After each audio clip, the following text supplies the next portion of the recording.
అందరికీ నమస్కారం. Welcome to icon politics. నమస్కారం రాజేష్ గారు. నమస్కారం.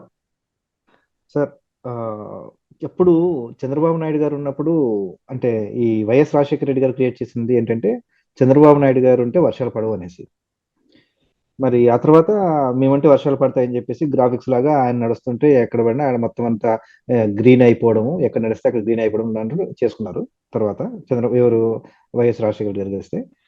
ఇప్పుడు మరి ఆయన వరుణదేవుడు ఆయన పార్టీలో చేరనున్నారు. వరుణదేవుడు ఆయన తీసుకెళ్ళాలని చెప్పేసి అనుకుంటారు. తర్వాత మరి ఇప్పుడు వాళ్ళ అబ్బాయి జగన్ గారు ముఖ్యమంత్రి అయ్యారు.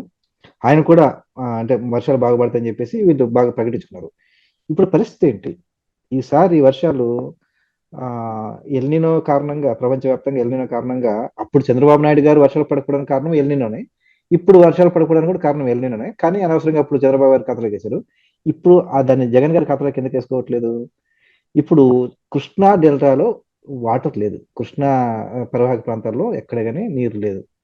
ఆ, శ్రీశైలంలో లేదు, అక్కడ నుంచి పులిచింతలకి లేదు, నాగార్జున సాగర్ ఎక్కడ లేదు. ఇప్పుడు కృష్ణా డిస్టిక్ లో కానీ లేదంటే ఈ ఈ కృష్ణా జలాల మీద ఆధారపడిన వాళ్ళ పరిస్థితి ఏంటి? అసలు రబీలో వాళ్ళ పంటలు ఏంది? మనకు చంద్రబాబు నాయుడు గారు ఉంటే పట్టసీమ నుంచి నీళ్ళు తెచ్చి ఇచ్చేవాళ్ళు. వీళ్ళు అబ్బే వాళ్ళకి అసలు నీళ్ళు అంటే తెలియదు. అది ఒక టీఎంసీ అంటే ఏంటో కూడా తెలియని వాళ్ళు మంత్రి, నీటిపారుదల శాఖ మంత్రి. దీని మీద మీ విశ్లేషణ చెప్పండి సార్. పరిస్థితి ఏంటి? రైతుల పరిస్థితి ఏంటి? ఎలా ఉంది అనేసి. చాలా కీలకమైన అంశం ఇది శ్రీనివాస్. నేను నిన్న మా ఊరెళ్ళొచ్చాను నేను. మాది పూర్వ గుంటూరు జిల్లా, ప్రస్తుతం బాపట్ల జిల్లా, వేమూరు కాన్స్టిట్యున్సీ, చుండూరు మండలం, వేటపాలెం విలేజ్. అంటే కృష్ణా వెస్టర్న్ డెల్టాలో శతాబ్దం పైగా ఇరిగేషన్ సౌకర్యం పొందుతున్న గ్రామం మాది. పూర్తి మాగడి ప్రాంతం. మాకు నీటి కష్టాలు అనంటే కృష్ణా నదిలో పడిన మొట్టమొదటి చుక్క కృష్ణా డెల్టాకి హక్కుభుక్తంగా రావాల్సి ఉంటుంది. ఎందుకంటే జాతీయ అంతర్జాతీయ న్యాయ సూత్రాల ప్రకారం ఏంటి అంటే, నదిలో దొరికే నీరు నది మీద మొట్టమొదటిగా స్థిరీకరించబడ్డ ఆయకట్టుకి మొట్టమొదటి ప్రాధాన్యత ఇవ్వాలి. దాని ప్రకారం చూసుకుంటే కృష్ణా నది పుట్టిన పశ్చిమ కనుమల నుంచి సముద్రంలో కలిసే కృష్ణా జిల్లా వరకు కృష్ణా నది మీద మొట్టమొదటిగా స్థిరీకరణ జరిగిన ఆయకట్టు Krishna delta. Sir Arthur cotton గారు 1853-54 సంవత్సరాల్లో కృష్ణా నదికి ఆనకట్ట కట్టడం జరిగింది. అంటే దాదాపుగా 170 సంవత్సరాల క్రితం స్థిరీకరణ జరిగిన ఆయకట్టు మాది. అటువంటి ఆయకట్టులో నాకు ఇప్పుడు 54 నుండి 55 సంవత్సరాలు నడుస్తుంది. మార్చి నెలలో కాలువలు ఎండిపోయి నిర్రెగొట్టడం అనేది నా జీవితంలో నేను చూడలా. మార్చి మొదటి వారంలో. ఆ ఘనత మహానుభావుడు జగన్మోహన్ రెడ్డి గారికే దక్కింది ఈ సంవత్సరం. 2001, 2002, 2003 సంవత్సరాలు వరుసగా ఎల్‌నినో ఎఫెక్ట్ తోటి ఆ రోజు చంద్రబాబు నాయుడు గారి ప్రభుత్వ హయాంలో దుర్భిక్ష పరిస్థితులు ఎదుర్కొన్న సందర్భంలో కూడా మార్చి మొదటి వారంలో కాలువలు కట్టేసి, కాలువలు నెర్రెలు కొట్టిన సీన్ చూడలేం మేము. అటువంటి పరిస్థితి నుంచి ఇవాళ అక్కడ ఉత్పన్నమైన పరిస్థితి ఏంటి అంటే, ఇంకా 2001, 2 నాటికి గోదావరి నుంచి నీటిని మళ్లింపు చేసుకునే పోలవరం కెనాలు లేదు. అలాగే పట్టిసీమ లిఫ్ట్ ఇరిగేషన్ ప్రాజెక్టు నిర్మాణం జరగల. అయినా సరే ఖరీఫు, రబీ 2 పంటలు కూడా 4 రోజులు అటు ఇటుగాను కొంచెం దిగుబడులు తగ్గినా కూడా రైతాంగానికి సక్రమంగా ఆ రోజు అందినియి. ఇవాళ పరిస్థితి ఏంటి అంటే, మనకి గ్రామాల్లో ఒక ముతక సామెత ఉంది. వివరం మాలినాడిని వీపునేసుకుంటే జారి జారి ఏదో నాకాడు అని చెప్పని ఒక ముతక సామెత గురించి ఉంటది. ఇవాళ ఇరిగేషన్ పట్ల అవగాహన లేదు. రైతాంగ సమస్యల పట్ల అవగాహన లేదు. అసలు అన్నిటికన్నా ముందు రైతాంగం పట్ల శ్రద్ధ, మమకారం లేని వ్యక్తులు ఇవాళ ఇరిగేషన్ మంత్రులుగా కొనసాగుతున్న సందర్భంగా పాలకుడుగా ఉన్న జగన్మోహన్ రెడ్డి గారికి రైతాంగం పట్ల కన్సర్న్ లేదు. ఇరిగేషన్ మినిస్టర్‌గా ఉన్న అంబటి రాంబాబు గారికి కూడా మా కర్మేంటి అంటే, ఆయన కూడా ఆ కృష్ణ వెస్టర్న్ డెల్టాకి సంబంధించిన వ్యక్తే. ప్రస్తుతం సత్తెనపల్లి నుంచి ప్రాతినిధ్యం వహిస్తున్న ఆయన నేటివ్ ప్లేసు రేపల్లి నియోజకవర్గం. ఇవాళ అదే అంబటి రాంబాబు గారు ఇరిగేషన్ మంత్రిగా కొనసాగుతా ఉండగా, కృష్ణా డెల్టాకి ఈ సంవత్సరం దుర్భిక్ష పరిస్థితులు ఎదురు కాబోతున్నాయి అనేది మనకి ఎల్‌నినో ఎఫెక్ట్ కారణంగా వర్షాభావ పరిస్థితుల నేపథ్యంలో కర్ణాటక, మహారాష్ట్రలో సరైన రెయిన్‌ఫాల్ లేకపోవడంతోటే మనకు అర్థమైపోయింది. అటువంటప్పుడు ముందు జాగ్రత్తగా ఖరీఫ్‌కి పట్టిసీమ మోటార్లు ఆన్ చేసుకొని, గోదావరి నుంచి లిఫ్ట్ చేసుకొని దాదాపుగా 105 టీఎంసీలు లిఫ్ట్ చేసుకోవడానికి ఆస్కారం ఉంది. దాంతో పులిచింతల బ్యాలెన్సింగ్ రిజర్వాయర్ నుంచి ఒక్క టీఎంసీ కూడా డ్రా చేయకుండానే కృష్ణా డెల్టాలో ఖరీఫ్ను కాపాడుకోవడానికి వెసులుబాటు ఉన్నా కూడా పట్టిసీమ మోటార్లు కనుక ఆన్ చేస్తే పట్టిసీమ ద్వారా కనుక పంటలు కాపాడే పరిస్థితి ఉత్పన్నమైతే ఆ రోజు పట్టిసీమ వట్టిసీమ అని చెప్పని రాజకీయ విమర్శలు చేశాము, దాంట్లో అవినీతి జరిగింది, ఆ ప్రాజెక్టే అవసరం లేదు అని చెప్పని అసెంబ్లీలో జగన్మోహన్ రెడ్డి గారు అడ్డదిడ్డంగా వాదించున్నారు. కాబట్టి ఇప్పుడు పట్టిసీమ ప్రాజెక్టుని జస్టిఫై చేసుకోవడానికి తెలుగుదేశం పార్టీకి ఎక్కడ ఆస్కారం దక్కుతుందో అని చెప్పని మూర్ఖత్వంతో ఒక రకంగా కక్ష సాధింపులో భాగంగా పట్టిసీమ మోటార్లను నిస్తేజంగా పడుకోబెట్టి పులిచింతల ప్రాజెక్టులో ఉన్న కొద్దిపాటి నీటి వనరుని డ్రా చేసి కృష్ణా డెల్టాకి సరఫరా చేశారు. అయిపోయింది, ఖరీఫ్కి ఆ నీళ్లు వాడేశారు. ఇవాళ పులిచింతల ప్రాజెక్టు బ్యాలెన్సింగ్ రిజర్వాయర్ అది. దానికి ప్రత్యేకంగా క్యాచ్మెంట్ అంటే నాగార్జున సాగర్ దిగువన ప్రకాశం బ్యారేజ్కి మధ్యలో ఉండే క్యాచ్మెంట్. వర్షాభావ పరిస్థితుల్లో ఇవాళ పులిచింతల ప్రాజెక్టులోకి కొత్తగా రాగలిగే ఫ్లడ్ లేదు, పులిచింతల ప్రాజెక్టులో స్టోరేజీ లేదు. పట్టిసీమ నుంచి ఇప్పుడు గోదావరిలో నుంచి లిఫ్ట్ చేసుకోవడానికి ఇప్పుడు గోదావరిలో కూడా ఫ్లో లేదు. ఇటువంటి సందర్భంలో రైతాంగం ప్రభుత్వం మీద నమ్మకంతో రబీ మొక్కజొన్న, తెల్లజొన్న లాంటివి సాగు చేసుకుంటా ఉన్నారు, మినుము, పెసర వేసుకొని ఉన్నారు. ఇవాళ పరిస్థితి ఏంటి అంటే కృష్ణా డెల్టాలో ఏ గ్రామానికి వెళ్ళినా సరే 100కి 85% సాగు జరుగుతున్నది కౌలు రైతుల చేతుల్లో. 10-15% మాత్రమే సొంత భూ యజమానులు ఇవాళ వ్యవసాయంలో కొనసాగుతున్నారు. వలసల పుణ్యాన బెటర్ కెరీర్, బెటర్ ప్రాస్పెక్ట్స్ అని చెప్పని మైగ్రేషన్స్ ఇంపాక్ట్ తోటి ఎక్కువ పర్సెంట్ ఇవాళ కేవలం అంటే కేవలం కౌలు రైతులే ఇవాళ వ్యవసాయం చేస్తా ఉన్నారు. ఈ కౌలు రైతులు కూడా ప్రధానంగా ఎవరు?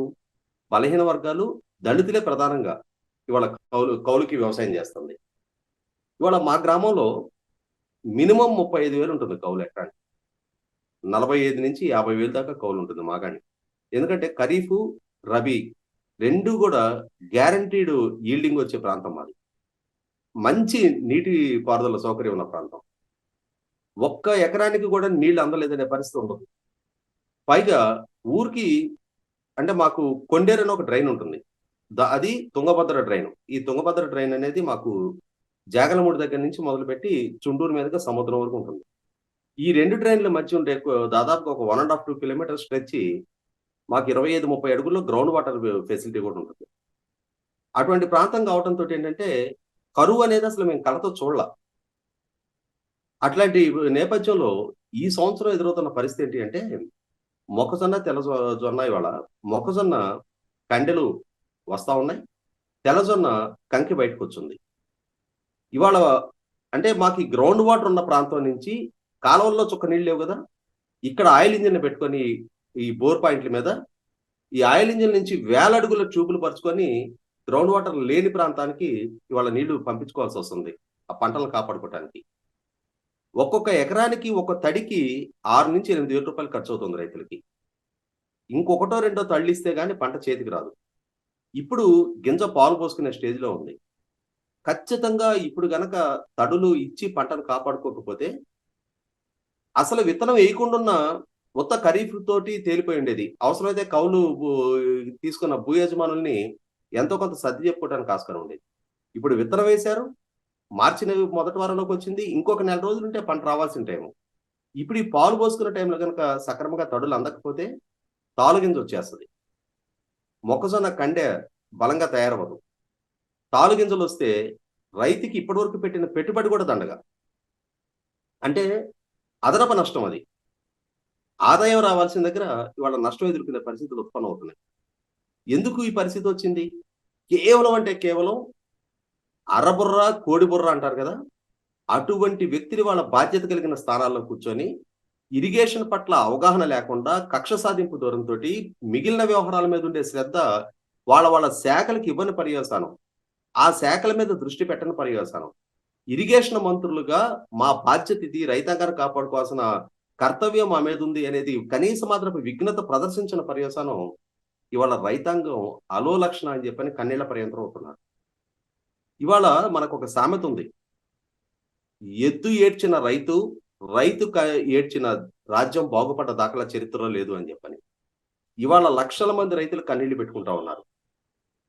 జగన్మోహన్ రెడ్డి గారి ప్రభుత్వ నిర్వాహక పర్యవసానం ఇన్ని లక్షల మంది రైతుల కన్నీరు ఖచ్చితంగా జగన్మోహన్ రెడ్డి గారి ప్రభుత్వానికి పెను శాపంగా తగలటం ఖాయం. ఆయన ఏ వర్గాలకైతే నేను డైరెక్ట్ బెనిఫిట్ ట్రాన్స్ఫర్ ద్వారా బటన్ నొక్కి నేను లబ్ధి చేకూరుస్తున్నాను అని చెప్పని బాహాటంగా తనకు తాను బాకా ఊదుకుంటా ప్రచారం చేసుకుంటా ఉన్నాడో, ఇవాళ ఆయా వర్గాలకు సంబంధించిన రైతులే ఇవాళ భూమి మీద ఉంది.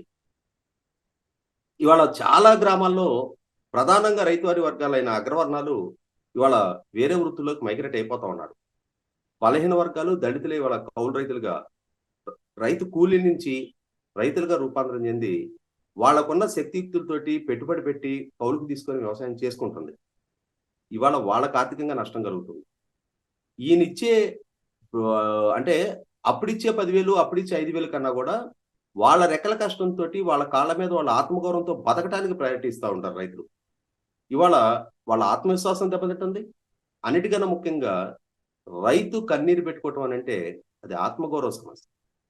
బయటకి చెప్పుకోలేని పరిస్థితుల్లోనే రైతు తనలో తాను కుమిలిపోతాడు. ఇటువంటి సందర్భంలో జగన్మోహన్ రెడ్డి గారు ఆయన మంత్రులు గాని ముఖ్యంగా ఈ కష్టానికి, రైతులకు ఎదురైన ఈ నష్టానికి పూర్తి బాధ్యత పాలకుడిగా జగన్మోహన్ రెడ్డి గారు ప్రదర్శించిన కక్ష సాధింపు ధోరణి, అంబటి రాంబాబు గారు లాంటి అవగాహన రాహిత్యం ఉన్న వ్యక్తులు మంత్రులుగా కొనసాగటం. ఇవాళ ముక్కు నేలకు రాయాలంటారు కదా తెలంగాణలో. కృష్ణా డెల్టా ప్రజలకి ముక్కుకు నేలకు రాసి క్షమాపణ చెప్పినా కూడా వీళ్ళు చేసిన తప్పుకు ప్రాయశ్చిత్తం దొరకదు. ఖచ్చితంగా ఇది రైతాంగ ఉసురు ఇవాళ ఈ ప్రభుత్వానికి తగలబోతుంది అనేది వాస్తవం. ఏం చేద్దాం సార్, పాలకులుగా ఉన్న వాళ్ళు ముందు చూపుతూ వ్యవహరించాలి. చంద్రబాబు నాయుడు గారి హయాంలో అంటే ఎప్పుడు వర్షాలు వస్తాయి, ఎప్పుడు ఏ నీళ్ళు ఎక్కడికి వెళ్ళిపోతాయి, ఎప్పుడు ఒక నెల ముందు, నెల రోజుల తర్వాత వేయాల్సిన పంట కోసం ఇప్పటి నుంచే రెడీ చేసుకోని చెప్పేసి చేసేవాళ్ళు. ఇప్పుడు మరి పరిస్థితులు ఎలా ఉన్నాయంటే చుక్క నీరు, అసలు ఉన్న నీళ్ళు ఇప్పుడు వాడేద్దాం, తర్వాత సంగతి తర్వాత చూద్దాం అన్నట్టు ఉంటుంది. అసలు మరీ నిమ్మకి నీరెత్తినట్టు ఉంటారు నాయకులు. ఇప్పుడు మీరు ప్రస్తావించింది ఇందాక నేను యాక్చువల్ గా దాని గురించి టచ్ చేయలేదు. రాజశేఖర రెడ్డి గారి హయాం నుంచి జగన్మోహన్ రెడ్డి గారి దాకా చంద్రబాబు కరువు కవల పిల్లలు అని చెప్పని వ్యాఖ్యలు చేస్తూ ఉండేవాడు. Correct sir. రాజశేఖర రెడ్డి గారు వానదేవుడు కూడా మా పార్టీలోనే జాయిన్ అయ్యాడు అని చెప్పని అతిశయం ప్రదర్శిస్తూ ఉండేవాళ్ళు. ఇవాళ ప్రపంచవ్యాప్తంగా సంభవించిన వాతావరణ ప్రతికూల పరిస్థితుల్లో ఒక టైంలో వర్షాలు పడవు, ఒక టైంలో వర్షాలు పడతాయి. వర్షాలు పడిన దానికి ఆనాటి పాల్గొన్న బాధ్యతలుగా చూపించి వర్షాలు పడిన టైంని తన ఘనతగా చాటుకున్నప్పుడు చంద్రబాబు నాయుడు గారి ప్రభుత్వం వర్షాలు లేని టైంలో కూడా నీటి యాజమాన్యాన్ని సమర్థంగా మెయింటైన్ చేసిన పర్యవసానం ఇవాళ రైతులు వాళ్ళ పంట వాళ్ళు రప్పించుకోగలిగారు, తెప్పించుకోగలిగారు. ఇవాళ వానదేవుడు మా పార్టీలోనే చేరాడు అని చెప్పని అతిశయం ప్రదర్శించిన రాజశేఖర రెడ్డి గారు దురదృష్టమే కావచ్చు, ప్రమాదమే కావచ్చు, కానీ వారి మరణం సంభవించింది ఆ వర్షంలోనే కదా. మరి వాళ్ళ పార్టీలోనే జాయిన్ అయినట్టయితే ఆయన ప్రాణాలకు ప్రమాదం కల్పించే పరిస్థితులు ఎందుకు ఉత్పన్నమవుతాయి? ప్రకృతితోటి పరాచకాలు ఆడితే, ప్రకృతిని అపహాస్యం పాలు చేస్తే, ప్రకృతి కన్నా మేము పెద్దవాళ్ళం అని చెప్పని ఫీల్ అయితే ఇటువంటి పరిస్థితులే ఎదుర్కోవాల్సి వస్తుంది. ఇక జగన్మోహన్ రెడ్డి గారు కూడా అన్ని సవ్యంగా ఉన్న రోజు మా ఘనత, ఇటువంటి ప్రతికూల పరిస్థితులు ఎదురైన రోజు నాయకత్వ సమర్థత, నాయకత్వ పరిపక్వత, పరిణతి ప్రదర్శించాల్సిన సందర్భం ఇటువంటిది. అవకాశం ఉంది పట్టిసీమ నుంచి నీటి రప్పించుకోవడానికి. ఆల్రెడీ ఎస్టాబ్లిష్ అయిన ప్రాజెక్ట్ ఉంది అక్కడ. దాన్ని వాడుకోకుండా పులిచింతల ఖాళీ చేసిన పర్యవసానం, అవగాహన రాహిత్యంతో వీళ్ళు తీసుకున్న నిర్ణయాల పర్యవసానం ఇవాళ లక్షల మంది రైతాంగం కళ్ళనీళ్ళు పెట్టుకుంటున్నారు. ఇది వాస్తవ దృశ్యం. నేను నిన్న పర్యటించాను, చాలా మంది రైతులతో ఇంటరాక్ట్ అయ్యాను. రైతు దెబ్బతింటే రైతు కూలీ కూడా దెబ్బతింటాడు. చూసుకోవాలి సార్, నాయకులు అనే వాళ్ళు ముందుగానే చూసుకోవాలి ఎప్పుడు ఏం చేస్తారని చెప్పేసి. వీళ్ళకి ఎంతసేపు ఉన్నా ప్రతిపక్షాలను ఏమైనా ఇబ్బంది పెట్టా, లేదా దొంగ ఓట్లు చూసుకున్నా, లేదంటే మా ఓటర్లు బట్టలు నొక్కేమంటే కుదరదు. ఇప్పుడు బట్టలు నొక్కి మళ్ళీ వర్షం తెప్పించచ్చుగా, మరి జాతనైతే అలాంటివి కుదరవు. ఇంకా ప్రజలే మేల్కొని ఇలాంటి వాళ్ళని గెలదివ్వాలని ఆశిద్దామని. ధన్యవాదాలు సార్.